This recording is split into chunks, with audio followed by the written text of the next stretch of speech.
Wednesday morning.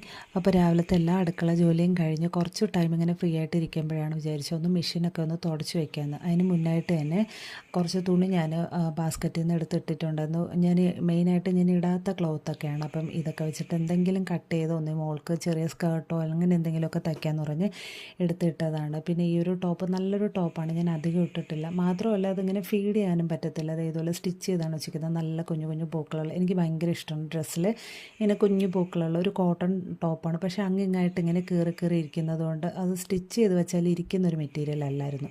പിന്നെ ഞാൻ അതൊക്കെ കട്ട് ചെയ്ത് എന്തെങ്കിലും ഒരു സ്കേർട്ടോ എന്തെങ്കിലും വീട്ടിലിടാൻ പാകത്തിന് തയ്ച്ചൊക്കെ എടുക്കാമെന്ന് പറഞ്ഞ് കുറച്ച് ഞാനിങ്ങനെ ആവശ്യമില്ലാത്തതൊക്കെ മാറ്റിയിട്ടു.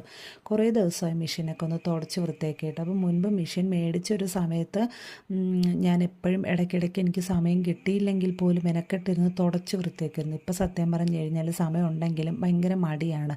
കാരണം അങ്ങനെ കണ്ടിന്യൂസ് ആയിട്ട് തയ്ക്കുന്നൊന്നുമില്ല. പിന്നെ ഇടയ്ക്കിടയ്ക്ക് നൂലൊക്കെ പൊട്ടുമ്പോഴാണ് ഇതൊന്ന് അഴിച്ച് പണി എന്ന് പറയുമ്പോൾ ശരിക്കും പറഞ്ഞാൽ ആ ഒരു ഇത് മാറ്റിയിട്ട് അടിവശത്തൊക്കെ ഇങ്ങനെ നോക്കി അപ്പോഴും എന്തെങ്കിലും പൊടിയൊക്കെ കണ്ടു കഴിഞ്ഞാൽ തുടച്ച് വൃത്തിയാക്കി വയ്ക്കും. ഇപ്പോൾ കുറേ ദിവസമായി.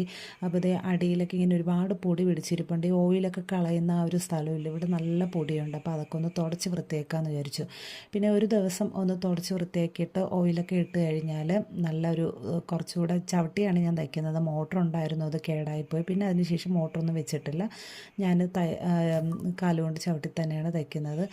പക്ഷേ എനിക്ക് എന്ത് പറയാൻ, എനിക്ക് ഭയങ്കര ഒരു കംഫർട്ടാണ്. കാരണം ഞാൻ എല്ലാം ഇതിൽ നിന്ന് തന്നെയാണ് ചവിട്ടി തയ്ച്ച് തന്നെയാണ് പഠിച്ചത്. ഒന്നും അതായത് തയ്യൽ ബേസിക്കായിട്ട് പോലും പോയി പഠിച്ചിട്ടില്ലാത്ത ഞാൻ മോട്ടർ പോയതിന് ശേഷമാണ് ശരിക്കും പറഞ്ഞ് സ്റ്റിച്ച് ചെയ്യാൻ തന്നെ പഠിച്ചു തുടങ്ങിയത്.